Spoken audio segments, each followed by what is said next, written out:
변호사가 함께하는 퇴근길의 유쾌한 한판 승부. 강지원의 뉴스 정면 승부.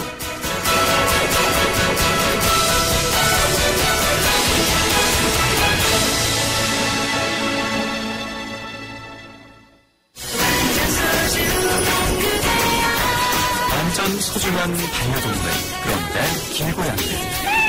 YTN 뉴스 FM 강주원의 뉴스 정면 승부와 동물보호시민단체 카라가 함께하는 공개방송 뮤직 토크쇼 도시 동물과 공존을 꿈꾸다가 8월 14일 목요일 오후 3시 서대동 카라센터에서 열립니다. 가수 이한철, 서영은 그리고 임순례 영화 감독이 도시동물에 대한 고민을 음악과 토크로 풀어보는데요. 참여 신청은 휴대전화 메시지 샵0941 또는 뉴스정면 승부 홈페이지 공개방송 신청방에서 참여하실 수 있습니다. 네, 우리와 함께 살아가는 도시동물. 여러분 어떻게 생각하십니까? 강조의 뉴스 정면 승부와 동물보호단체 카라가 함께하는 공개방송이 있습니다. 뮤직 토크쇼 도시 동물과 공존을 꿈꾸다에서 여러분과 함께 고민해 보고자 합니다. 이번 공개 방송은 8월 14일 목요일 오후 3시 서울 서교동 카라센터에서 열립니다. 가수 이한철, 서영은 그리고 임순례 영화 감독과 함께 도시동물에 대한 이야기와 음악을 나누는 시간이 되겠습니다. 참여 신청은 휴대전화 메시지 0945, 샵 0945 휴대전화 메시지 샵0945 또는 뉴스 정면 승부 홈페이지 공개방송 신청방에서 하실 수가 있습니다. 여러분께서 오늘 드린 뉴스 정면 승부에서 드린 질문은요. 결국 무산된 세월호 특별법 처리 여야 누구의 책임이라고 생각하십니까? 라고 하는 것이었는데요. 5922님께서는 이렇게 적어주셨습니다. 선거꾼만 있고 정치인은 없어서 그렇습니다. 이런 말씀이시군요. 2660님께서는요, 세월호 특별법, 국민투표를 합시다. 이런 의견을 또 보내주셨습니다. 네, 오죽하시면, 국민투표로 하자는 말씀을 하셨겠습니까? 오늘 청취자 여러분들의 문제 의견이 정말 뜨겁습니다. 여러분들은 어떻게 생각하십니까? 짧은 문자 50원, 긴 문자 100원의 유료 문자입니다. 우물정 0945, 우물정 0945로 의견 보내주시고요. YTN 라디오 애플리케이션 예스를 듣고 계신 분들께서는 예스 게시판에 글을 남기셔도 되겠습니다. 추첨을 통해서 정통 시사 주간지, 주간 경향 구독권 보내드리도록 하겠습니다. 강조의 뉴스 정면 승부 3부 들어갑니다. 우리 집 통신 대표번호 101 TVG 101로 인터넷을 101로 홍보이도 101로 모두 가입해 CCTV 명가도 101로 함께 101 우리 집 통신은 101로 모두 다 해결해요. LG U+.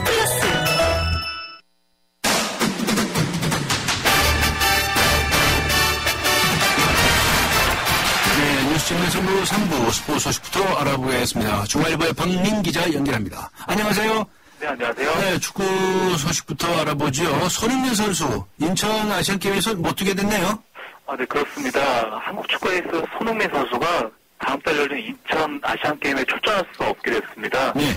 대한축구협회는 오늘 손흥민 소속팀 독일 레버쿠젠이 아시안게임에 손흥민을 보내줄 수 없다고 통보한 것에 따라 손흥민을 최종 엔트리에서 제외했다고 밝혔는데요. 네. 사실 아시안게임은 피파 주관대회가 아니라서 차출 의무가 없는데 그 레버쿠젠은 아시안게임이 분데스리가와 유럽 챔피언스 리그 일정에 맞물려서 그 손흥민 선수 차출에 미온적이었고 결국에는 거절했습니다. 네. 축구협회는 어젯밤 레버쿠젠으로부터 차출 불가 공문을 받은 뒤에 16강 이후라도 뛸 수 있게 해달라고 수정 제안을 했는데요. 하지만 레버쿠젠은 오늘 새벽 손흥민을 보낼 수 없다는 입장을 거듭 밝혔습니다. 네. 이광종 아시안게임 축구대표팀 감독은 손흥민 선수를 발탁하겠다는 뜻을 수차례 밝혔고요. 금메달을 따면 병역 혜택도 있어서 차출에 대한 믿음을 갖고 있었는데 결국 에이스 없이 대회를 치르게 됐습니다. 네. 28년 만에 금메달을 노리는 축구대표팀에도 빨간불이 켜졌는데요. 이광종 감독은 내일 오전 10시에 최종 엔트리 20명을 발표할 예정입니다. 네, 내일 10시에 20명을 발표를 하는군요. 네. 자, 근데 손흥민 선수가 빠졌어요. 그러면 이제 공격진에 대해서 대안을 좀 마련해야 되지 않겠습니까? 네, 맞습니다. 독일 분데스리가에서 2시즌 연속 10골을 터뜨린 손흥민 선수의 공백이 매우 아쉬운데요. 네. 일단은 23세 초과 선수인 그 와일드카드 3장을 적극 활용할 것으로 보입니다. 울산 공격수 김신욱 선수가 공격을 이끌고요. 해당 연령대인 서울의 윤일록, 전남의 이종호, 안영호 선수가 지원 사격할 전망이고요. 네. 또 와일드카드 후보인 골키퍼 김승규 선수 외에 아라인의 이명주, 전북의 신영미 선수가 남은 한 자리를 두고 경합 중인데요. 수비형 미드필더인 신영미 선수보다는 공격형 미드필더인 이명주 선수가 더 적합하다는 목소리가 높습니다. 네, 아랍에미리트 알아인으로 이적하기 전에 K리그에서 10경기 연속 공격 포인트를 기록한 이명주 선수가 뽑힐 경우에는 공격진에 큰 힘이 될 전망입니다. 네. 김연아 선수의 남자친구로 알려졌죠. 아이스하키 김원중 선수 어떻게 됐습니까? 네, 국군체육부대 아이스하키팀 소속으로 국가대표 합숙훈련 도중에 숙소를 무단 이탈해 무리를 빚은 김원중 선수의 국가대표 자격이 무기한 박탈됐습니다. 대한아이스하키협회는 오늘 국군체육부대 아이스하키팀 소속 김원준 병장, 이용준 병장, 이동구 상병의 국가대표 선수 자격을 박탈하고 향후 국가대표 선발 대상에서 무기한 제외한다고 밝혔습니다. 김연아 남자친구로 알려진 김원중 선수를 비롯한 3명은 고양시에서 대표팀 합숙 훈련 중이었는데 지난 6월 27일 밤 자가용 차량을 몰고 숙소로 이탈했고요. 태국 전통 마사지를 받은 다음에 복귀하다가 신호위반을 한 음주운전 차량에 교통사고를 당했지만 이를 은폐한 사실이 국방부 조사를 통해 드러났습니다. 네. 대한아이스하키협회가 아주 중징계를 내린 거군요. 네, 맞습니다. 협회는 2018년 평창올림픽을 앞두고 주력 선수들을 제외할 경우 대표팀 전력 손실이 크지만 국가대표 선수로서 부적격한 행동에 대해 일벌 100개 한다는 차원에서 중징계한다고 밝혔습니다. 다음 달 전역하는 김원중 선수는 실업팀으로 복귀하더라도 9월 개막하는 아시아리그 정규리그 48경기 가운데 35경기에 출전할 수 없는 등 중징계를 받았는데요. 거의 3시즌의 3분의 2 이상을 출전할 수 없는 상황입니다. 아울러서 협회는 반성과 자숙의 시간을 보내라는 의미에서 김원중 선수에게 사회봉사 40시간을 명령했습니다. 네, 그렇군요. 자, 추신수 선수 소식도 알려주시죠. 네, 추신수 선수가 동점 적시타에 이어서 연장 끝내기 승리의 발판이 된 안타를 터뜨리면서 승리를 이끌었는데요. 네. 추신수 선수는 오늘 템파데이와의 홈경기에 1번 타자 우익수로 선발 출전했는데요. 한 점 뒤진 7회 원아웃 3루에서 우익수 키를 넘기는 2루타로 승부를 원점으로 돌렸습니다. 이어서 추신수 선수는 2대2로 맞선 연장 14회 원아웃 1, 2루에서 좌전 안타를 때려서 원아웃 만루를 만들었고요. 텍사스가 투아웃 만루에서 밀어내기 볼넷으로 결승점을 뽑아서 3대2로 승리했습니다. 추신수 선수는 도박을 건 심정으로 과감하게 스윙한 것이 주요했다고 소감을 밝혔습니다. 네, 알겠습니다. 수고하셨습니다. 네, 감사합니다. 네, 지금까지 중앙일보의 박민 기자였습니다. 지금 시각은 7시 17분에서 곧 18분 되겠습니다. 네, 이제 막 18분 됐습니다. 이 시각 교통 상황 알아보겠습니다. 김정윤 캐스터입니다. 뉴스 정면승부 교통정보입니다. 자동차 전용도로 대부분 구간에서 밀리고 있는 가운데 도심도로도 일부 도로에서 정체입니다. 도심 태계로가 2가에서 회양 4거리까지 정체가 되고 종로도 3가에서 1가까지, 반대 4가에서 신설동까지 정체입니다. 남대문로 한국은행에서 을지로구역 사이는 양방향에서 밀리고 있고요. 율곡로가 청덕궁에서 경복궁 쪽으로 이동하는데도 차간 거리를 좁힙니다. 이밖에 마포대로의 경우는 충정로역에서 마포대교 쪽으로, 성산로 모리내고가 차도에서 마포구청역까지 각각 외곽 쪽으로 이동하는데 속도가 떨어집니다. 현재 강북에서 강남으로 가는데 남산 1, 2, 3호 터널 모두 밀리고 있는 상황이고요. 반포대로는 강남터미널 고가차도부터 예술의 전당까지, 반대편으로 예술의 전당에서 서초역 4거리까지 각각 시속 20, 30km 미만입니다. 주변에 남부순환로도 교통량이 상당히 많은 편인데 경남 아파트부터 서초나들목까지, 반대 양재역에서 낙성대역 쪽으로 이동하는데 각각 차간 거리를 좁힙니다. 뉴스 정면승부 교통정보였습니다.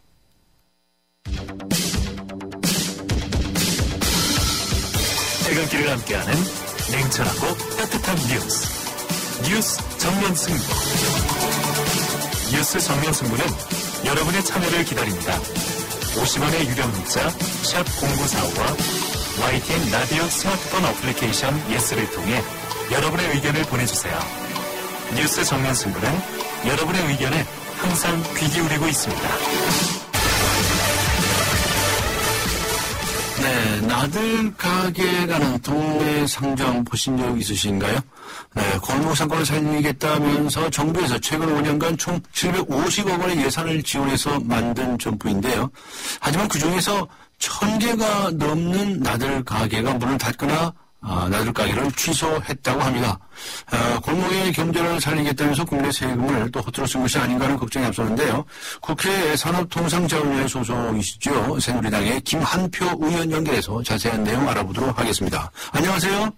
예, 안녕하십니까. 네, 이 나들가게라는 것에 대해서 아시는 분은 아시지만 좀 혹시 모르시는 분이 있을지 모르니까요. 네. 좀 간단히 소개를 먼저 해 주시겠습니까? 예, 나들이 하는 마음으로 가고 싶은 가게. 네. 그게 나들가게의 줄임말입니다. 예. 우리 쉽게 이제 동네 가면은 이 조금 문역에 보면은 동네 골목에 나들가게라는 표시, 편말들이 붙어 있습니다. 네.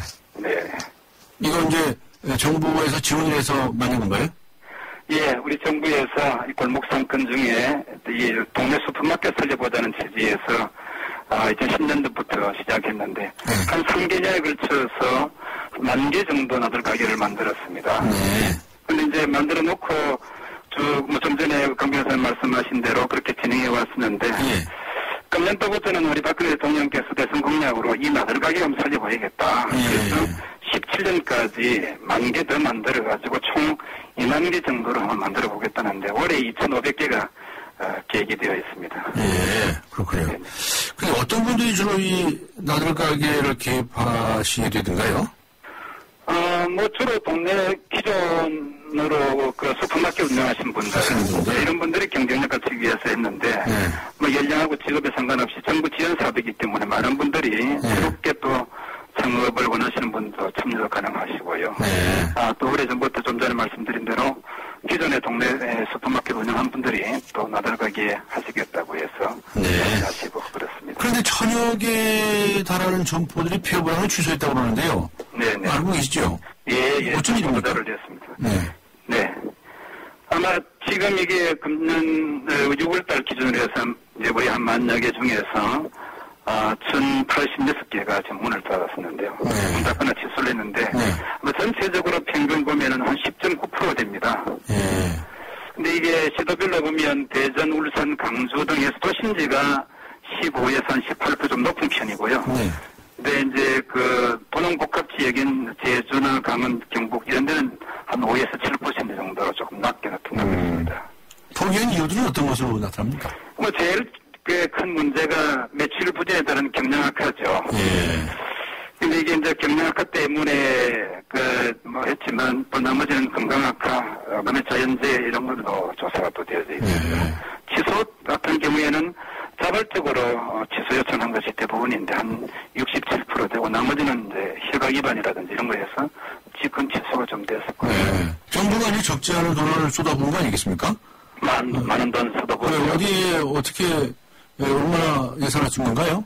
이게 2010년부터 정부가 총 750억 원의 예산을 투입을 했습니다. 간단히 말씀드리면 개점을 지원하는데 630원 정도 들었고 사후관리에 아주 약하게 15억 원 정도, 지원 연파를 구축하는데 105원 원 정도 이렇게 지원했는데 한 개 점포당 최대 660만 원을 지원을 했습니다. 주로 이제 카드 단말기를 구입한다든지 상품 진열한다든지 점포 지도라든지 또 이런 데에 주로 많이 사용되었었죠. 그런데 예산 지원이 효과를 보지 못하는 건가요? 예. 지금 현재 잘 돼가지고 경기가 더 좋다든지 해서 늘어나야 되는데 이게 문을 닫거나 아니면 또 취소를 하는 그런 경우가 생기니까 상당히 정부에서 많은 예산 지원하고도 효과를 보지 못하고 있죠. 그런데 그 원인이 개점할 때만 지원을 하고 이제 사후 관리가 전혀 이루어지지 않고 있다. 그런데야 이 초점이 맞춰져 있습니다. 사후 관리를 사후 관리라든지 우리 매출 관리라든지 이렇게 처음에는 개점 초기에는 시설 투자든지 이렇게 좀 할 때는 소위 하덕에 의해 많이 투자를 했는데 결국 뒤에 관리라든지 이런 부분이 사후 관리가 잘 안 되기 때문에 이제 경기도 안 좋고 하니까 문을 닫거나 혹은 이제 취소하는 그런 경우 있죠. 이거 어떻게 해야 됩니까? 어떻게 해야 된다고 생각하십니까? 이제 이런 걸 이제 고치기 위해서는 좀 전에 말씀드린 대로 사후 관리라든지 매출하는 관리에 예산을 좀 두고야 되는데 금년에 이제 2013년부터 사후 관리에 조금 이게 눈을 뜨고 예산을 투입했는데 그때 작년에 보니까 7억 5천만 원 정도에 했는데 이게 뭐 턱없이 부족하죠. 올해도 8억 원 정도로 해서 투입해가지고 만약에 좀 더 사후 관리를 하겠다 했는데 아마 이 부분은 좀 더 많은 예산을 들여서 잘 만들어 놓고 또 이 골목 상권을 살리겠다고 하는 취지에 보면 좀 더 이렇게 정부에서 예산 투입해서 계속 사후 관리 내지는 판매 매출 관리를 좀 신경을 써야 되겠다는 그런 생각을 갖고 있습니다. 네. 이거 잘 되겠습니까?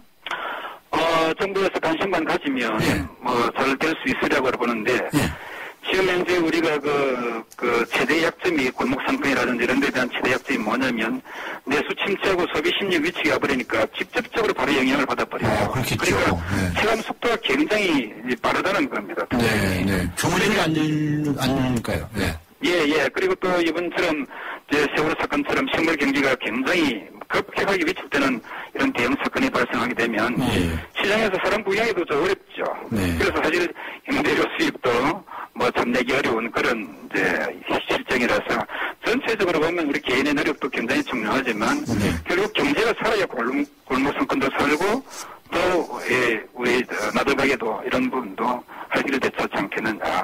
그래서 정부가 지금 최근에 실물 경기 회복에 초점을 두고 있는 노력들을 하고 있죠. 네. 경제가 살아야 잘 될 거라는 얘기는 뭐 지당하신 말씀이신데, 그렇다고 해서 최근에 이 서비스 산업 관련 규제를 대폭 완화하겠다. 라고 하는 그런 이제 정책 발표가 있지 않았습니까? 그렇습니다. 그렇게 해서 이 규제가 완화돼가지고 이 재미를 보는 것들은 주로 대기업이다라고 하면, 아니 대기업이 이 골목 상권을 또 잠식할까 봐서 말이죠. 그것도 걱정되는 거 아니겠습니까? 그렇지는 않으리라고 봅니다. 왜냐하면 뭐 우리 최근 새누리당하고 정부가 추진하고 있는 경제 우리 활성화 대책은 대기업으로 하여금 골목 상권 잠식에 도움을 주는 것이 아니고 정말로 말 그대로 침체된 내수경제 활성화해서 이것들이 서민 경제가 살아나고 골목 상권 살아날 수 있도록 하는 데에 기여하려는 것이고 또 뭐 잘 아시다시피 뭐 대통령께서 그러시고 특이한 경제부총리 팀이 출범하면서 계속 우리 경제를 살릴 수 있는 골든타임이다. 그래서 이럴 때에 우리가 침체된 내수 경제를 활성화시켜야 된다. 이제 여기에 방점을 두고 있는 것이죠. 알겠습니다. 이제 나들 가게 앞으로 전망이 있습니까? 지속적으로 이거는 뭐 챙겨나가야 할 부분이고 우리 특히 서민들이 운영하는 그런 가게이기 때문에 대기업의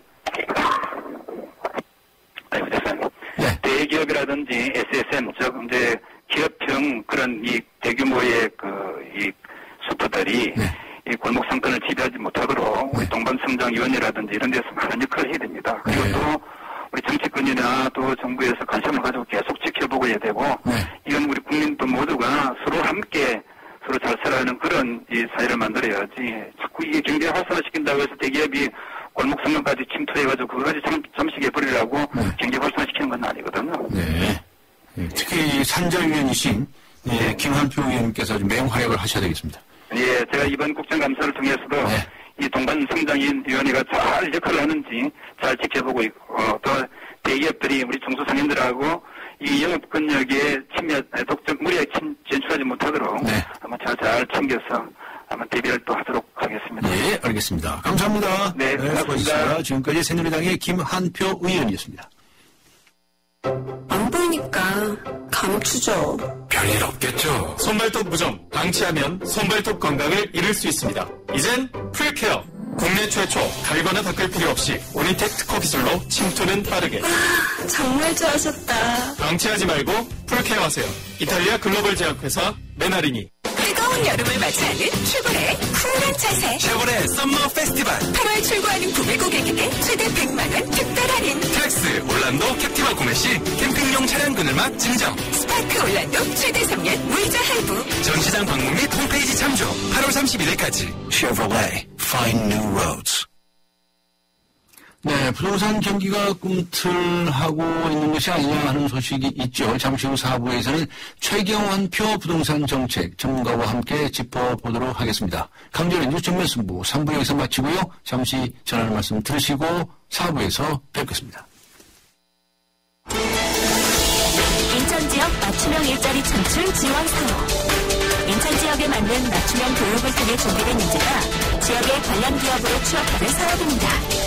취업 희망자는 채용 희망 기업이 원하는 기술이나 지식을 배울 수 있어서 좋고, 채용 희망 기업은 기업이 원하는 능력을 갖춘 취업 희망자를 뽑을 수 있어서 좋은 인천 지역 맞춤 일자리 창출 지원 사업.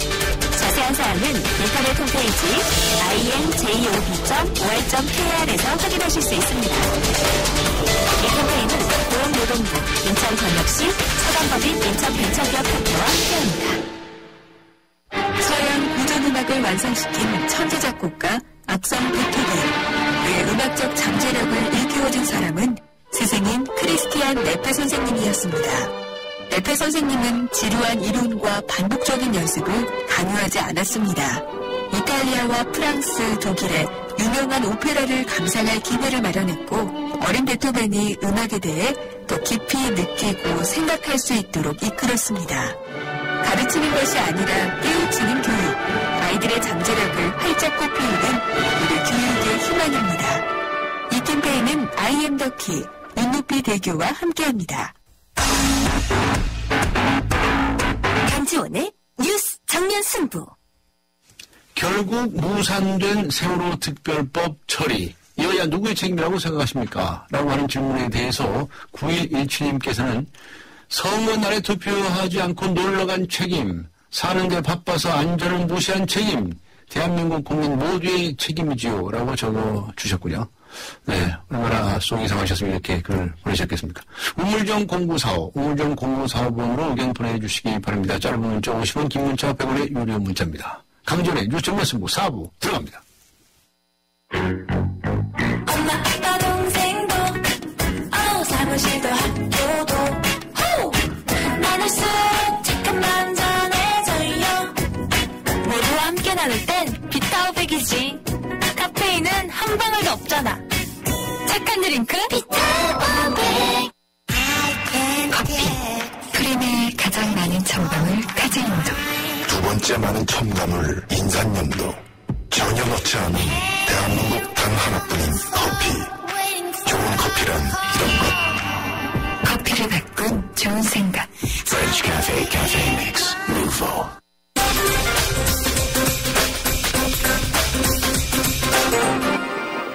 네, 뉴스 정면 승부 4부 경제 소식부터 알아보겠습니다. 머니투데이의 김태은 기자 연결합니다. 안녕하세요. 네, 안녕하세요. 그저 현대자동차가 통상인구 확대 여부를 놓고 노사 갈등을 빚지 않았었습니까? 네. 근데 노조가 사실상 파업 수순에 돌입했다고요? 네, 현대자동차 노조가 17일까지 조합원 47,000여 명에게 재미행위 돌입 여부를 묻는 찬반 투표를 할 계획입니다. 네. 찬반 투표 진행은 사실상 파업 예고로 그 의미로 해석이 되는데요. 네. 사측의 정기상여금을 통상임금에 포함해달라고 요구하고 있습니다.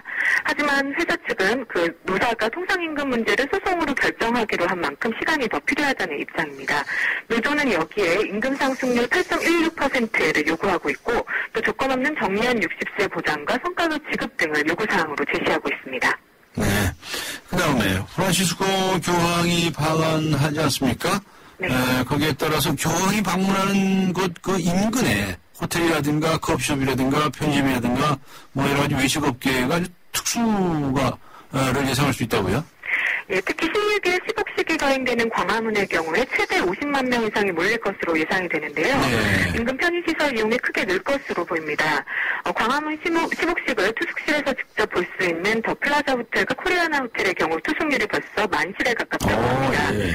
네, 그 16일 시복식 하루 전날인 15일 저녁에 광화문을 조망할 수 있는 방은 이미 100% 예약이 끝났고, 네. 전체 예약률도 90%에 이르고 있다는 얘기입니다. 또 다른 그 인근 호텔들도 투숙객 비중이 평소보다 10배 이상 늘었다고 합니다. 광화문 인근 편의점과 커피 프랜차이즈 업소들도 행사 당일에 신자와 관광객들이 많이 몰릴 것으로 예상돼서 서비스 인력을 늘리는 곳도 많습니다. 네. 500명 이상 거주하는 공동주택의 경우에 택배 기사를 직접 대면하지 않고도 택배를 수령할 수 있는, 그러니까 무인 택배함, 뭐 이런 설치 공간을 확보해야 한다고 바뀝니까? 네, 최근에 택배기사를 사칭한 범죄가 잇따르고 있어서 이러한 대책을 마련을 했습니다. 네. 1인 여성 가구와 맞벌이 가구 증가에 따라서 그 택배 배달에 따른 불안감을 해소하기 위한 겁니다. 네. 500명 이상 거주하는 공동주택에 무인 택배함 설치 공간을 두도록 제도화하고 주민자치센터와 주차장 등을 무인 택배함 설치 공간으로 활용하도록 그 공동 거점형 택배 사업을 시범 운영하기로 했습니다. 또 무인 택배함을 전국으로 확산하기 위해서 가이드라인을 마련하고 예산 지원도 하는 방안을 검토 예정입니다. 예, 알겠습니다. 오늘 말씀 여기까지 듣도록 하겠습니다. 수고하셨습니다. 감사합니다. 네, 지금까지 머니투데이의 김태은 기자였습니다.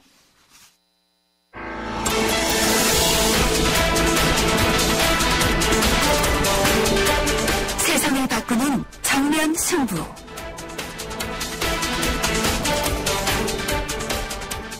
네, 지난달 전국의 주택 매매 거래량이 작년 같은 달에 견주어서 94%나 증가했다고 합니다. 박근혜 정부의 2기 경제팀이 가장 먼저 손을 댄 부분이죠. 부동산 금융 규제 완화 방침, 뭐 이런 것들이 시장의 심리 회복에 긍정적인 영향을 끼친 결과로 풀이가 됩니다. 오늘 전문가 모시고 2014년 하반기 집을 사도 되는지 부동산 경기 전망해보는 시간 마련했습니다.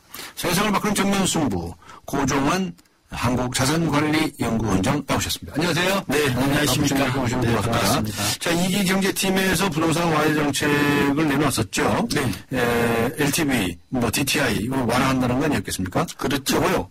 간단히 용어 해설 좀 해주시죠. 네, 그렇죠. 아직도 좀 용어가 생소한 분이 계시죠. 네. 네, LTV는 이제 주택담보대출 인정 비율이라고 해서 이제 주택을 담보로 돈을 빌릴 때 어느 선까지 인정할 것인가. 네. 그런 개념이 되겠고요. 네. DTI는 우리말로 이제 총부채 상환 비율이라고 해서 자기 이제 월급 생활자 같으면 이제 연봉이 있잖아요. 이 연봉에서 이 대출을 받았을 때 이제 원리금을 상환해야 되는데 그 상환 금액을 어느 정도 상한선을 정할 것인가 하는 그런 개념이 되겠습니다. 그러니까 LTV는 이제 주택 가격 대비해서 네. 얼마를 대출해 줄 거냐? 그렇죠. 지금 이제 이번에 그 좀 개선되고 완화된 걸 보면 LTV 70%, 네. DTI 60% 이렇게 이제 완화되었거든요. 예. 그러니까 말하자면 이제 LTV 70%라고 하면 우리가 보통 서울의 평균 주택이 5억 정도 하는데 네. 5억 원의 주택 같은 경우 대출을 받을 때 70%니까 5, 7이 35, 3억 5천만 원까지 대출을 받을 수 있다. 네. 이런 상한선이 되겠고요. 그건 LTI 설명이 그게 LTI의 개념이에요. LTV. 네, LTV의 개념. 네. DTI 같은 경우에는 이제 총부채 상환 비율이라고 그래서 우리가 이제 연봉이 한 5천만 원 정도 되는 사람이 있다고 가정을 해보면 60%니까 3천만 원까지는 대출의 원리금을 갚는데 써도 된다. 그 이상은 안 된다. 네. 그런 개념이 되겠습니다. 지금 제2금융권에서 제1금융권으로 이 주택담보대출 갈아타고자 하시는 분들이 있을 것 같아요. 네, 지금 그런 분이 많죠. 많아요. 네. 예. 지금 이제 그 가계대출, 은행대출이 특히 지난달하고 이번달 많이 증가하고 있거든요. 네. 예, 그 증가한 이유가 바로 이제 농협이나 수협, 농협하고 수협은 이제 뭐 완전히 제2금융권이라 말할 수 없지만 우리가 보통 말하는 저축은행이 있죠. 예. 저축은행 같은 경우에는 우리가 1금융권 은행에 비해서 금리가 2, 3% 높았던 게 사실이고요. 네. 대부업체 같은 데는 굉장히 높았잖아요. 높죠. 예. 네, 그래서 최근에 이 정부가 이 정책을 잘 내놓은 게 또 목적도 그러합니다만 저축은행에서 이제 한 4 내지 5% 되는 5, 6% 되는 대출을 지금 은행권으로 옮기니까 3% 대출을 갈아탈 수 있는 거죠. 네. 그만큼 이제 금리가 낮아짐으로 해서 금융 부담이 적어졌다. 그렇게 볼 수가 있죠. 갈아타실 분 갈아타셔라. 지금 갈아타야죠. 저도 지금 저번에 한번 보니까 주변에 보니까 은행권에서도 보니까 금리가 4% 되었는데 1% 이상 대출 금리를 낮출 수가 있어요. 지금 금리가 내려가는 추세하고 이 지금 LTV하고 DTI 완화 효과가 다 같이 시너지 효과가 나타나는 것이죠. 그러니까 제2금융권으로 옮겼을 금융권에서 1금융권으로 대출을 옮겼을 때는 적어도 2, 3 내지 3, 4%의 금리를 낮출 수 있기 때문에 매우 큰 혜택이 되는 것이죠. 한국은행이 내일 기준금리 인하 여부 결정하지 않습니까? 아, 그렇죠. 바로 내일 인하 될지도 모르잖아요. 지금 대부분의 전문가의 의견은 현재 기준금리가 2.5인데요. 그동안 몇 개월 동안 동결을 했었잖아요. 그래서 이번에는 0.25% 정도는 내릴 것이다. 그렇게 보는 견해가 그렇게 전망하고 있습니까? 네. 아마도 지금 요 앞전에 또 최경환 부총리하고 또 이주열 한국은행 총재가 만나서 정책 공조를 합의했었잖아요. 그리고 또 이주열 한국은행 총재가 지금 하방 리스크가 커지고 있다. 그래서 이제 경기 인하를 강력히 암시한 그런 것도 좀 영향을 미칠 것으로 보입니다. 전망이 맞는지 안 맞는지 내일 보겠습니다. 자, 그런데 지금 이 부동산 시장이 어떻습니까? 좀 활기를 되찾은 것 같습니다. 최근에는 분위기가 확실히 바뀌었네요. 저도 좀 현장에 보니까 앞서 지금 좀 잠깐 말씀하셨습니다만 우선 거래량 같은 경우만 해도 7월 주택 거래량이 약 7만 7천 가구로서 작년 동월 대비해서 94%, 6월 대비해서 5% 증가했거든요. 상당히 의미 있는 변화입니다. 우리가 이제 거래량은 가격에 선행하는 것이고, 그다음에 실제로 최근에 시장의 동향을 보니까 6월 같은 경우만 해도 이제 재건축 같은 경우가 좀 올랐었거든요. 그런데 최근에는 이제 강북의 일반 아파트까지 확산되고 있고 또 매도 호가가 올라가고 있고 요즘 또 1, 2천만 원씩 계약을 하려고 그러면 집주인들이 앉은 자리에서 1, 2천만 원씩 집값을 올리거나 앉은 자리에 올려요? 네네. 아니면 매물을 거둬들이는 이런 것들이 이제 시장의 중심이 바뀌고 있다. 다시 말해서 매수자 중심 시장에서 매도자 중심 시장으로 바뀌고 있는 것은 시장이 지금 상승할 수 이런 채비를 하고 있다. 그렇게 분석할 수가 있겠습니다. 그렇군요. 저도 최근에 누구를 만났는데 전세를 살고 있대요. 근데 집주인이 집을 내놨대요. 근데 오래전에 내놨는데 한 번도 구경으로 온 사람이 없었대요. 근데 요즘 부쩍 늘었대요. 그렇죠. 집 보러 온 사람이 많대요. 앞서 이제 거래량이 늘었다는 것은 실수요자의 거래가 늘었다는 거거든요. 그만큼 이제 전세가 계속 올라가고 정부가 이제 이 오늘 LTV나 DTI 규제를 완화하고 여기다가 금리 인하가 겹쳤거든요. 그다음에 이제 부동산에 대한 규제 완화, 예를 들면 분양가 상한제를 이제 사실상 폐지한다든지 재건축 초과 이익 환수제도를 폐지하겠다. 안 된 것도 있는데 이 법들이 통과가 지금 안 된 게 그나마 지금 이제 좀 더 영향을 미치는 것인데. 만일에 그런 법들이 통과가 되면 더 본격 회복이 될 것이다. 그래서 이제 9월 보통 7월, 8월까지는 비수기라고 하거든요. 7, 8월. 지금 휴가도 지금 겹쳐 있고요. 전통적인 비수기고 어떤 통계를 보면 우리 이제 청취자분들을 위해서 조언을 하나 드리면 1년 중에 주택을 가장 싸게 살 수 있는 기회가 바로 8월입니다. 8월. 네, 바로 지금 8월이 이제 비수기인데. 그렇죠. 이때가 제일 싸다. 네, 그리고 집값이 가장 비싼 달은 사실은 3월이거든요. 그러니까 지금 집을 매입을 할 실구매자는 8월에 집을 사는 게 가장 효과적인 경제적인 방법이 되고 파는 분들은 지금보다는 내년 3월이 될 수 있다. 그런 우리가 전략을 짤 수도 있습니다. 네, 그렇군요. 확실히 지금 매매량이 늘어나니까 주택담보대출도 받으신 분이 많이 늘어났겠죠? 그래서 그 대출 금액도 늘었죠? 네, 많이 늘었죠. 지금 보니까 이제 가계대출이 지금 7월 달에 보니까 가계대출이 532조 정도 됩니다. 은행 가계대출만이죠. 그래서 한 2조 8천억 정도 늘었는데 다행히 최근에 좀 이거는 다행스러운 조짐이라고 볼 수 있는데요. 주택 거래는 늘었지만 주택담보대출 증가세는 좀 주춤합니다. 이게 의미하는 바가 뭘까요? 그 의미하는 바가 뭘까요? 네, 이런 것이 좀 크게 높아지지 않았다는 건가요? 네, 그래서 우리가 보통 이제 그 규제 완화를 할 때 가장 걱정했던 게 이 바로 가계부채가 지금 1,000조가 넘잖아요. 1,021조인데 이게 지금 증가할 것이다. 이게 우려가 됐는데 주택 거래가 늘었음에도 불구하고 주택담보대출이 증가세는 오히려 6월보다 6월에 3조 1천억 원인데 줄어드는 거거든요. 그래서 지금 한국은행이 내놓은 보면 이 두 변수 간의 상관관계가 약화된 게 아닌가. 이런 주택 가격이 별로 크게 오르지 않은 점도 이유가 제가 볼 때는 이렇습니다. 거래는 활성화됐다 하더라도 값이 이렇게 올라가거나 한 거 아닌 것 같은데. 그렇죠. 두 가지 기회가 좀 있는 것 같아요. 하나는 지금 주택을 파는 분들은 사실은 하우스푸어가 많거든요. 그동안 집을 샀다가 못 팔아서 물려서 깡통주택이 된 분들이 많아요. 근데 이분들이 지금 대출력이 많았었잖아요. 그런데 새로 구매하는 사람은 이제 앞으로 시세 차익을 노린 투기 수요가 없다 보니까 무리하게 대출을 받아서 집을 사는 사람이 적었다. 이렇게 좀 볼 수도 있어요.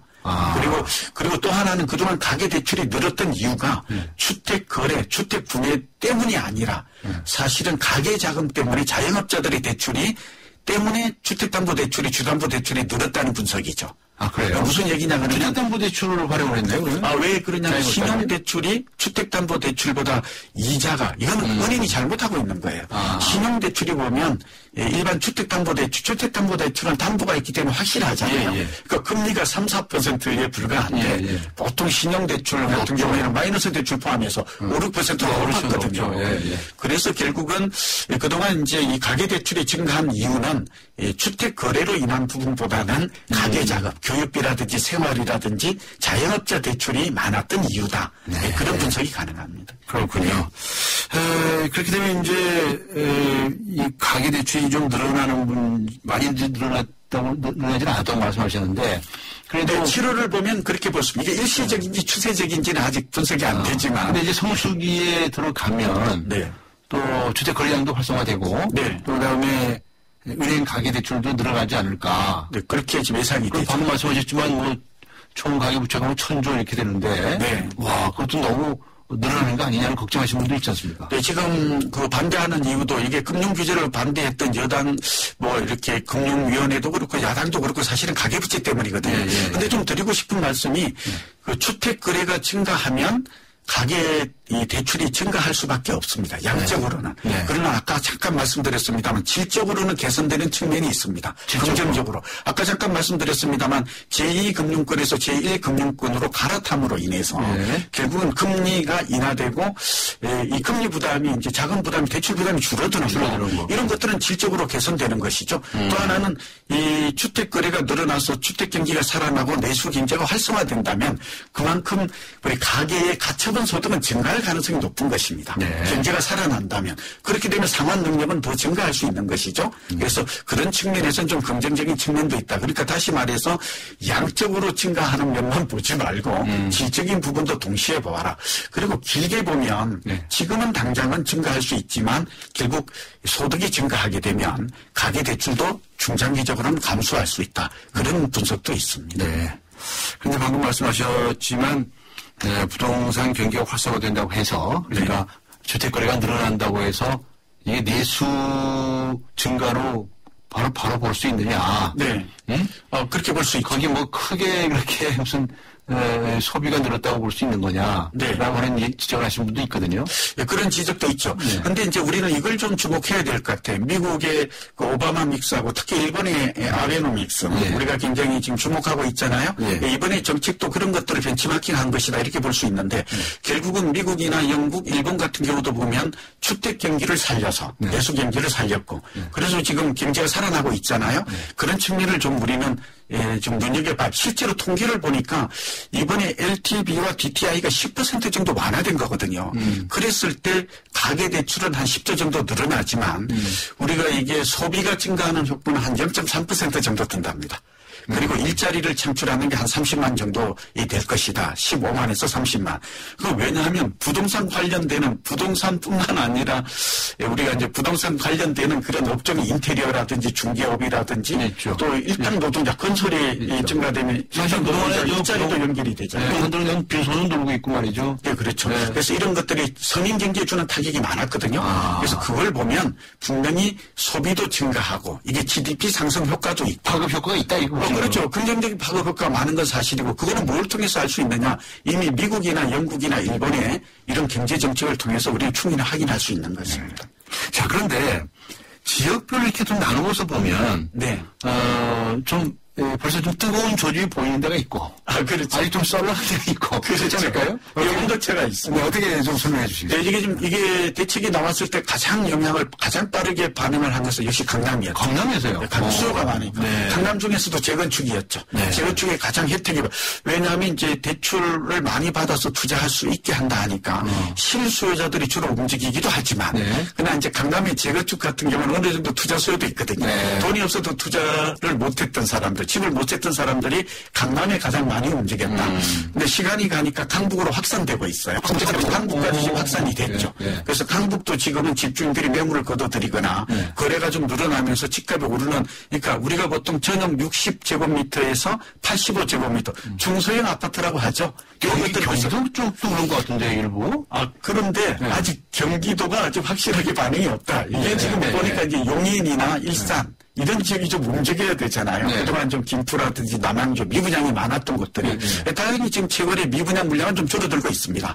그러나 이제 가격 상승 움직임이 경기도까지는 아주 확산되지 않았다. 특히 북부까지는 그런 따뜻한 그런 온기가 느껴지지 않는다. 그런데 제가 볼 때는 결국은 한꺼번에 다 좋아질 수는 없거든요. 그러니까 9월 6일부터 추석 연휴가 보통 추석 연휴 지나고 봐야 되겠네. 끝나야 이게 거래가 됩니다. 그래서 이때는 이 온기가 좀 확산될 것이다. 훈풍이 좀 불 것이다. 이렇게 예상하고 있죠. 부동산 하시는 분들은 늘 그러세요. 뭐 추석 때는 손님 없다고요. 네, 추석 지나고 나고 봅시다. 얘기들 많이 들어가시거든요. 설 연휴, 추석 연휴를 전후해서 시장이 바뀌죠. 근데 한 1, 2주 동안은 그렇게 조금 계약은 좀 안 되죠. 네.